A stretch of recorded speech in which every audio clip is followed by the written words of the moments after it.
Today we'll see the difference between these three formulas, count, countA, and countBlank. Here we have a small data set. In the first column, G, we have this count with some different formats in the rows. The first format is in the number format, and the second cell is in the percentage format, and the third cell is in the currency format.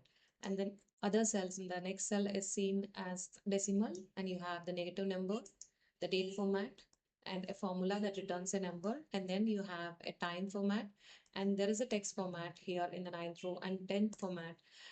In the 10th row, you have the formula that returns a text.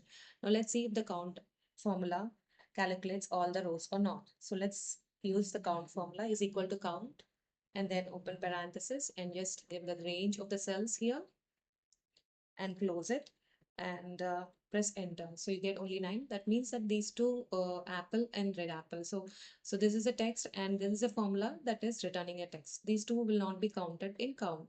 So it is going to count any formats that are in numbers, number type, date, or integer. Now coming to countA, it will count. There are this rows have data in numbers in the text format or in the format of logical operators, date, and also in the form of a formula. So let's see how the countA works. And is equal to countA, and let's select the range here from H6 to H15 and just enter. And it has not counted one row, only it is giving returning 9 because countA does not count the blank cells. It can count any cell with any form, okay, count any number of rows having any kind of format, but it does not count the empty cell. So if we want to count empty cells, for that we need to enter countBlank